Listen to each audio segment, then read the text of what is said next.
All right, buddy. So what's your name and where you from? My name's Jordan. I go by J Rock. When I was locked up, that was my handle. I'm from Arizona, Phoenix, and that's where I did my time, was out in Arizona. Okay. Well, what sent you to the penitentiary, man? And how long did you Uh, do in there? I was doing my thing in high school, selling a little bit of weed, kept getting a little bit higher and higher, got into the pounds, was doing my thing, and I ended up getting told on by some dude named Aaron. And the dude told on me. I have no shame putting his name out there because he ruined my life. You know what I'm saying? But the dude came to my house, bought weed from me, left, and then ended up getting pulled over by detectives and just was like, oh, he did this and he sells this, and just totally threw me under the bus. And they ended up contacting me like through dude, like they said they met at a Super Bowl party.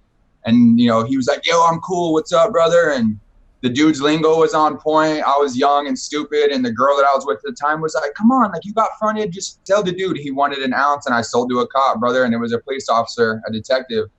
And instead of busting me right there, it went on for like 6 months. Every like 8 or 9 days, every 2 weeks, they would call and be like, hey, do you got another ounce? And I would go meet them. And I brought a gun one time. That's how they do it, man. They like to build it up, build it All up the so it way. looks better in the courtroom. All right, so you went in there for selling a little bit of dope. Someone rolled on you. Yep. How was it going into the prison system for the first time? And was this your first time getting locked up or Yeah. experience in jail, county, whatever the case was? Nah, I had done juvie. I had went to like little juvie, Seth, multiple times out in Arizona, and then my last time I went to juvenile prison, which is Adobe Mountain, where there's kids there with life sentences. It's not like JIT camps or whatever, but it's kids there are from the age of 10 all the way to 18, and they've got bodies, or they were in drive-bys. The juveniles was a free-for-all. It was everyone fighting everyone getting jumped. There was no structure and there was no hierarchy. It was the whoever had the more people in that gang thought they ran that pod. We definitely got in, I'll tell you what. Okay, okay. All right, so there's no structure in these juvenile jails. You go into the main line and adult side for selling some drugs. Tell me a little bit about that. What county were you in? How was county? Were you prepared mentally for this whole structure that you're about to walk Oh yeah. into? Uh, my uncle Pat did time. I have other family members and homies, you know what I'm saying, that had done time. So I already knew what it was going into it 100%. I was in Maricopa County. Everyone out here calls it Murder Copa. Don't Um, they I, have the 60 days in over there? I'm pretty sure they did something like that. The Yeah. 10th, we had the jails when Arpaio has ran things for the last, 15, 20 years.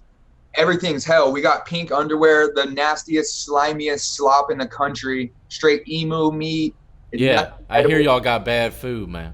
Rocks, cockroaches is a regular basis to be in the food. You cannot tell what it is. You get a large frozen thing of bread every day that they bake there that is just nasty yeast ball, and then homemade peanut butter, which is just pure oil.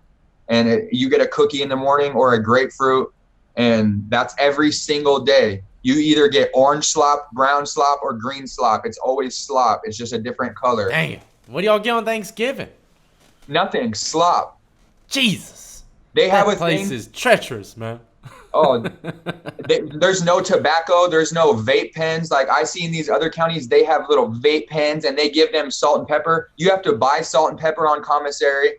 There is no porn, there is no tobacco, there is no coffee, there's no microwaves. Damn. I mean, What are it's y'all doing out. over there? They ain't got none of that stuff just floating around?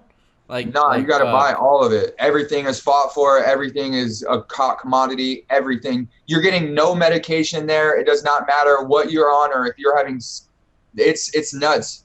They do not. The dogs though, right across the way from Maricopa Jail is the dog pound. They're in AC when we don't have AC. We have swamp coolers. They get fed top of the line raw food, like delicious meat that humans grades could eat when we're eating stuff that is just pure horrible. And protein is obviously this, the state is so cheap. Protein is the most expensive thing. So they're using this emu meat and it's just treacherous. They've done things about it on TV and Emu. Like the emu. animal? You Yeah, the sure about bird. that, man? Yeah. Emu, the Alright. bird. They have these ostriches and emu ranches out here, and that's the meat that they were using. Yes. Jesus. They've done things. They've done like, 60 Minutes or whatever the little show was on it. talking about it. It's nuts. But Arpaio just left, and there's a new guy, but he's keeping everything the same. Nothing's changed. Pyle, what are you talking about? You talking about warden or Sheriff, something? no, Sheriff? Sheriff Joe Arpaio. Oh, so you're talking mainly about the jail. Yeah, that was when I was in Maricopa County. Yeah, I was in county Okay. fighting my case for the case that I told you about in the beginning for the sales. Um, I was fighting that case. I had a $50,000 bond, and the female that I was with at the time, her mom ended up putting up that bond for me. My first plea was 7 to 12 years. I didn't mention to you, but after I had sold that officer cop, like after I had sold him bud like 4 or 5, maybe 6 times, he Yeah. kept asking me for party favors. And to be honest with you, at that time, I was 18. I thought he wanted a prostitute, bro, or some like young female. And I told him, I don't know girls that would get, I don't know, I don't know any girls trying to get down with you. Like, Yeah. and he was like, what? He wanted meth or coke or ecstasy. And he said that. He's like, he was making fun of me, laughing, but I didn't know what he meant. You know what I'm he saying? he came up to you and said, "Hey, bruh, let me get some disco biscuits."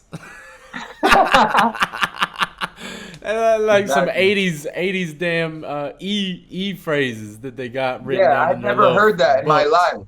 I had never heard that, and I was like, "Nah, man." I told him I don't. He mainly wanted meth. He kept asking, "Can you get G? Can you get G?" And I told him, "Nah, bro, I don't get down with that." And then Yeah, finally, at the end of the phone call, he was like, "Well, if you can get some coke or whatever, let me know, and I'll hook you up with some extra money." And yeah. just, it was just destiny. But right after I had hung up with the detective, one of my good friends called me and immediately, I just got a quarter key. My brothers came up. If you can get rid of some, I'll plug you up. And that never happens. Everyone that I know mess with weed, and if they were doing anything, Damn, man, it was set up, bro. bro, I know. Destiny, And my friend. what's even crazier is that, look, I set it up. I called the dude back and said, yes, I can get it. He wanted an ounce. The cop came and picked me up from my house, drove me like 8 miles. I went to the third story of the apartment, went and met my friend. And when I was up there, he kept asking me, has this dude bought coke from you before? And I've been doing business with this dude for, 7 years, one of my good friends. And I'm like, yeah, fool, I know him. He's good. Like, you're tripping. I've sold to him hundreds of times. I'm exaggerating. And he's like, this dude's a cop. No one just buys coke out of the blue. He's a cop. And I thought he was just coked out, bro, being a sketch case. I'm telling him, bro, he is not a cop. I've done business with this dude. I'm telling you, like, he's not a pig 100%. And we're arguing. And he ends up giving it to me. I go down. The dude got a little bit nervous because there was a whole bunch of people standing. Like, I found this out from my police report after the fact. But there was an unmarked car watching. He had seen where I went. They were waiting for me to come out, and they were supposed to get me right then. But because they had seen a whole bunch of youngsters, like I guess teenagers standing out there, they had seen someone standing right there with a pistol on their hip, and they didn't want, it was in the middle of a complex. There was kids swimming at that pool. I guess they like didn't want the altercation. So the sergeant that was like running the show pretty much told them, don't get me. So I ended up getting in the car, giving the dude the ounce. It was skimped. I skimped it 9 grams. I gave it to him. He gave me the money, and he was like, You I'm just skipped being the honest. hell out that shit, dog. I'm just being honest. All right, look, all right, man. So you got hemmed up, okay? You got screwed over. Yep. You learn from your mistakes. Hopefully, you ain't doing that shit no more. You go into the penitentiary, man, and you run with the whites, and you're actually not fully white, man. You're Mexican and white, correct? Yep. And how is obviously, It people of doesn't matter whatsoever. Whatever you roll with, if you're committed, you know what I'm saying? It is what it is. No one ever questioned me. I was never jammed up by no one ever. I carried myself with respect. I got down with the routine. I represented to the fullest. When I was young, I had just showed up knowing, from my uncle and other people that had done time. I knew that, immediately I was going to be affiliated. I'm not racist in any way, shape, or form. Let me say that right now. But you don't have an option. Either you get down with the program, or you're going to get your skull smashed in and be housing with people that are no good. So I chose to get down. And that's, okay, so the politics are pretty much right on with California. 100%. You're a white boy. You're going to wake up. You're going to work out every single day. No dope under 25. If they find out you're doing dope, you're going to get Under smashed. 25. So if you're 26, you can do a little dope. So under 25 and under, no one can do dope. There's a lot of people that do it, but if they get caught up, they are going to get smashed. What But the as far hell? as meth, there's a no meth policy. Once again, no white boys are supposed to do meth whatsoever, but they do it. And that's just what it is. If you get Well, caught, that's you're how gonna it get is with fucked off. anything, man. There's gonna be drug addicts and everything that you do. You know, Yeah, it's just how it is, man. You but can't, just like the police can't stop it. The shot callers can't stop that shit either, man. Them young bucks, they want to get high, they're gonna get high, dog. You know. yeah, Uh, 100%. so I had a guest on previously, man. He was pretty damn funny. I enjoyed his story. It didn't sound like he was in too crazy of places. You have a little input on a situation that he was going through, and it's kind of happening in Arizona right now. And that's the whole signing the paperwork to. They're making Integrate. you sign some kind of paperwork to integrate. You're forcing integration upon the DOC out there. Yep. So that they're trying to make everyone house, saying that they'll house race to race. What happened is there was a homosexual gentleman, a gay dude on a lower custody yard. He wanted to house with his boyfriend or his significant other. First and foremost, on low custody yards, Cheetos, which are homosexuals in the penitentiary, they're allowed to be there. There's gay whites, there's gay blacks, there's gay chiefs of all races. There's gays there. Some of these dudes are running around with breasts, trannies, and they call them Cheetos in the joint, but they're on a 2 yard and a 2 yard only. If they get in trouble and go to a higher custody yard, they're going to be smashed or they're going to have to go PC.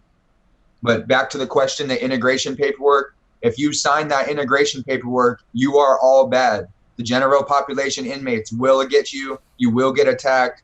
They're trying to make it to where, PC is taking over so that the cops have more control. And it's a shift right now. Eventually it's going to happen in California and Arizona. Like there's only, 14% of the yards now are general population. PC is, people are going, the issue is people are going, they get, a $700 dope debt and then they PC up. And it just keeps happening and happening. And Yeah. if you sign that paperwork, you're all bad to anyone that is, about that life, or anyone that's doing time is a legitimate, solid white boy. No disrespect to anyone that, does that. But in that instance, when in Rome, act Roman. And if, someone signed that paperwork and they signed that paperwork, they are going to get smashed. How are off they the gonna yard. know that? How are you gonna know that they signed it? Is it? A cop, you jam up a cool cop that we have on the payroll that brings phone or brings dope in or whatever. You ask that cop, hey, did so and so? They'll give a roll call of everyone that signed that paper. There's so Yeah. many cops that are on the team, like they don't like chomos That's just what the as much last as, guy said. Yeah. I'm telling you, brother.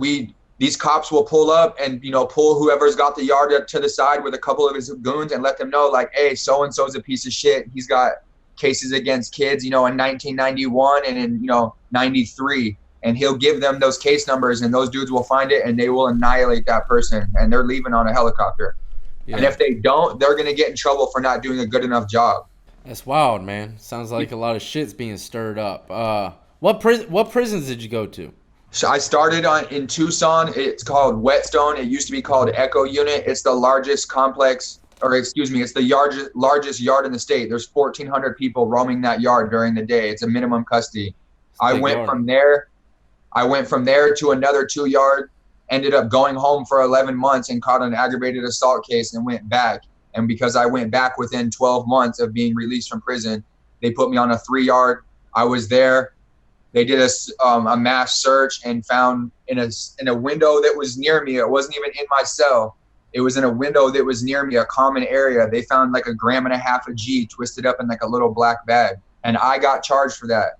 They were searching the pod for phones. They found that dope near my location. I ended up getting jammed up for it. In the process of them, continuing to search my bunk, they pulled about me and 12 other individuals out, Paisa, Chicano, and a couple black dudes maybe. And we were all lined up in the horseshoe. This is on a 3 yard. And this dude that looked like Chuck Liddell, this officer, started getting mouthy with me and being extremely disrespectful. And they were strip searching us to make sure we didn't have a phone in our ass. And he's strip searching me. I'm completely butt naked. And this dude has a fire extinguisher of a CO spray, Yeah. And he's shaking it, screaming behind me like a straight drill sergeant. If you look left, I'm going to spray you. If you look right, I'm going to spray you. And mind you, there's 12 individuals watching right there. I'm butt naked. This dude's searching me, and he's pushing it. He went from being just a little bit pushy and disrespectful to continue, pushing it. And then once there was this big Samoan cop standing next to him, I don't know if he just got more confident, but he ended up calling me a name. I can't remember exactly at this moment. I got released in 2014. This was like in 2011 when this situation happened. But he said something that I had to fire on him. I turned around, swung on him. They sprayed me. They picked me up and dumped me on the ground. I'm butt naked, mind you. I got sprayed all over my area, all over my ear. This dude had that thing jammed in my ear. I look like an Oompa Loompa. They dragged me from like building 3 all the way to medical, which is like 600 yards. Why you look like Oompa Loompa? Oh, bro, I was orange from head to toe from getting sprayed with that OC. See, a lot of people wouldn't have caught that. That shit sprays out orange as hell.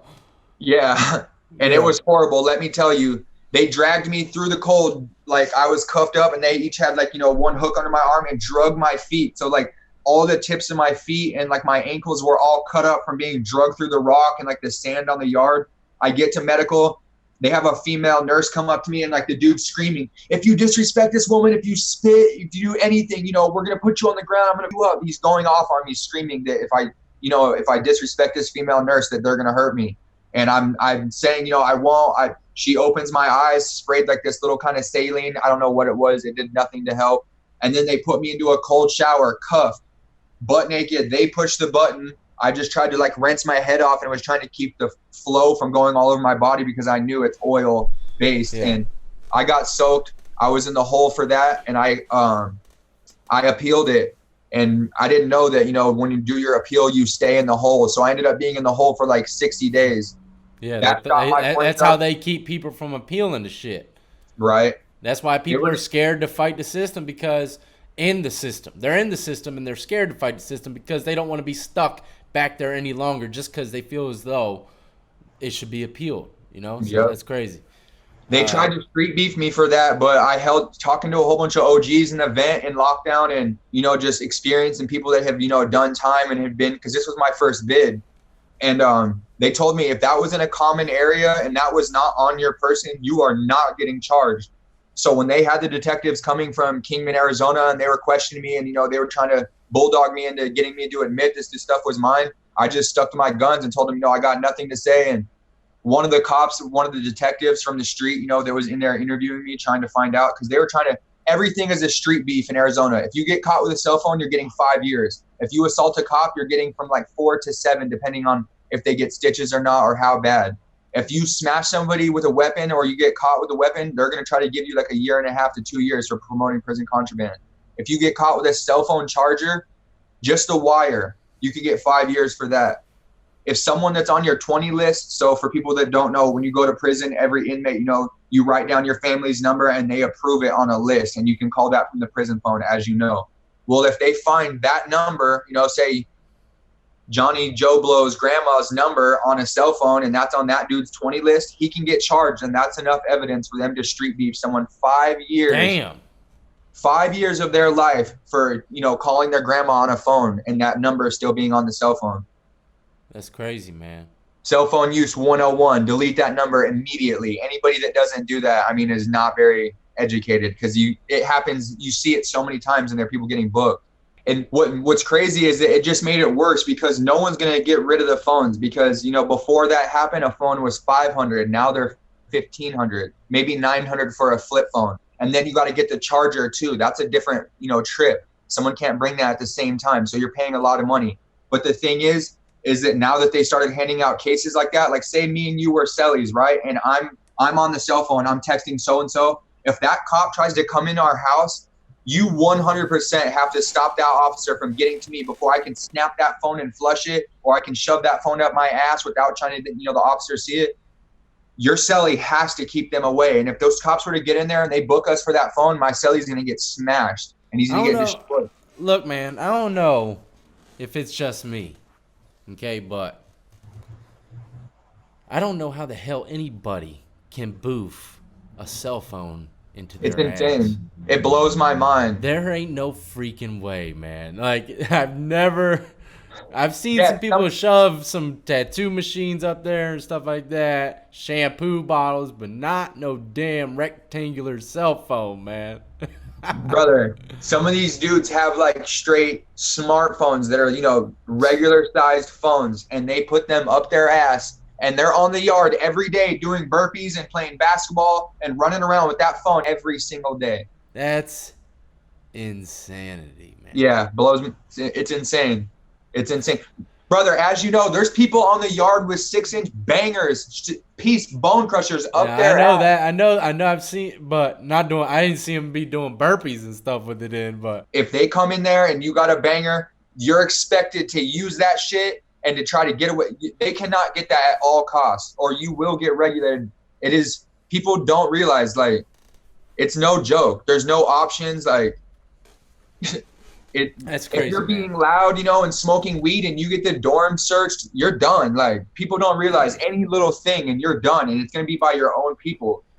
What was it like, saying, "Hey, yeah, I'm gonna roll with the woods, man"? Your very first altercation or something along those lines. I mean, how did that go? Because my dad's white, I look white. I thought if I ran with the Mexicans, I have a Mexican last name as well. My last name is Mexican. So I just knew that if I ran with the Mexicans, I'm always going to be just like how TK was saying, you know what I'm saying? If a white dude's running with the black gang, he's never going to get that full on respect by the organization. Just like if I were to run with the Mexicans, yeah, there was a dude, Wedo, everyone's seen, American Me. There was a white dude that was in the MA, but at the end of the day, I didn't speak Spanish, and I just didn't feel like I ran with the white boys. I'm white, I look white, I grew up, hanging. I just felt like that was the right decision for me. And once you make that But choice, how did they run up on you? That's what I'm trying what, to see. Like, what's up? Are you a Peckerwood or you run Chicano? I said I'm a Wood, and that was that. The second I came into the pod, they came up to me and simple as that, boy. What did they do after you said that? I went into the bunk. He asked me if he needed to show me how to make my bed. I told him that I've been to juvie. He asked me if I knew anybody down over here. I said my boy Dirty. I got a couple homies, Casper. They asked me if they ran with the white boys. I said yeah. They asked me where I was from. They asked me if I had any paperwork or any skeletons in my closet. I said no, I'm solid. They asked me what my case was. The next morning, they went, like, after being white boy, you got to wake up early anyways, but I woke up early, got into working out with them right away, and just in county, yeah, there's politics, but it's more in Arizona, once you've been to prison, you go to a specific pod. So pretty much Yeah. everyone that I was first in county with, I was in Durango. I can never go there now because of where I got released from prison. But that's where I started, was in Durango in Maricopa County. And it was like, it wasn't that, there was fights, but it was over stupid stuff. You know what I'm saying? Yeah. It was the Chicanos, the Chiefs, the blacks, and the whites, but it was nothing like, prison, whatsoever. Okay, man. Well, look, I enjoyed your conversation, my friend, and I definitely think I'm gonna be bringing you on for a part 2 again because I know you got more to talk about, and I got other questions I want to ask about the penitentiary life. But damn, dude, let's talk a little bit really quick about what you got going on out there on the streets before we dip on out. You be running some dog thing out there, right? Yes, sir. I own consistent kennels. I breed micro French bulldogs and XL American bullies. We do a little bit, like I had an English bulldog stud, but as I was kind of mentioning before, they kept fighting and my 2 English bulldogs weren't clicking, and it was like kind of making the rest of my pack react, and we ended up rehoming them to a friend on a co-owned deal. But that was my goal when I got out of the joint. I wanted to get a personal protection dog. I ended up doing so after I was out about 7 months. I completed my parole. I got my first Italian Mastiff, a Cane Corso, from a badass breeder. I started doing personal protection work. He was amazing. And then after I had him for about 11 months, he was excelling. I got videos of him on my Instagram as well, but he ended up getting poisoned.